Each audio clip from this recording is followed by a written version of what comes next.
Bonjour, David Spiteri, créateur de la société Team Évasion.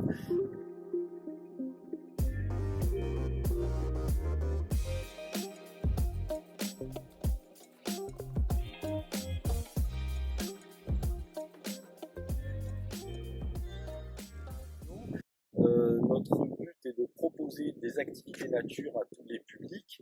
Donc ça va principalement de l'activité vélo, en passant par l'escalade, la randonnée pédestre ou le kayak de mer. On fait aussi un petit peu de spéléologie pour ceux les plus courageux et les plus téméraires. Et on va dire qu'on rayonne sur toute la grande part du Var et un petit peu sur le département aussi des Bouches-du-Rhône.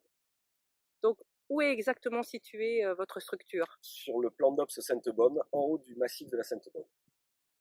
Et pourquoi ce choix de venir ici? Une qualité de vie, un espace de vie préservé et il faut avouer un peu en dehors du brouhaha de la vie urbaine, on va dire. Puisqu'on est quand même dans un site qui est assez isolé. Le premier village est à 15 kilomètres, donc forcément on gagne un petit peu en sérénité sur ce site. Que se passe-t-il à Nance-les-Pins? Alors, on a développé un circuit touristique sur Nance-les-Pins, le but étant de découvrir un petit peu les méfaits, on va dire, d'une maladie comme la peste qui a eu lieu en 1721 sur le secteur de Marseille et comment elle s'est propagée. Mais au-delà de ça, comment elle a transformé le village, puisque le village a été obligé de se déplacer, de se décentrer par rapport à son emplacement initial. Mais tout ça se fait aussi bien en rando pédestre qu'en vélo électrique et on vous attend pour pouvoir venir le découvrir. Comment s'est passée pour vous la crise sanitaire? Alors la crise sanitaire, on va dire, s'est déroulée en deux temps. Le premier temps, ça a été un petit peu le coup de massue parce que forcément tout le monde était confiné, plus le droit d'avoir de liberté. Et je vous cache pas que par partie personnelle, je me suis senti quand même très brimé sur cette période-là. Mais dans tous les cas, on était obligé de faire, on va dire, de prendre patience. Après cette période de confinement assez stricte, eh bien, on a pu voir qu'il y a eu un rebond, une envie de pratiques sportives extérieures. Donc, on n'en a pas forcément profité tout de suite, mais les gens déjà en ont pris conscience. Et c'est vrai que là, on commence à sentir les bénéfices de cette prise de conscience, puisqu'on a quand même un engouement qui est manifesté de jour en jour pour justement pouvoir pratiquer ces activités extérieures et surtout découvrir ce qui nous entoure, proche de chez nous.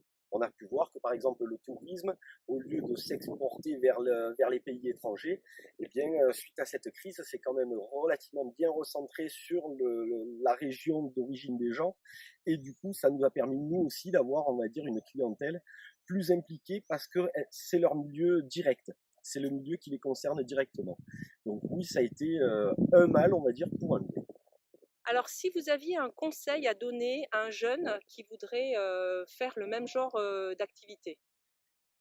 Alors, pour toute personne qui souhaite déjà s'investir dans des activités sportives, suivant la discipline, il va falloir déjà passer un diplôme d'État. Maintenant, on appelle ça, pardon, un brevet professionnel.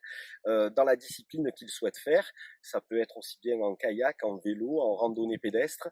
Il y a toujours un diplôme qui correspond à ça pour pouvoir faire cette activité de manière professionnelle.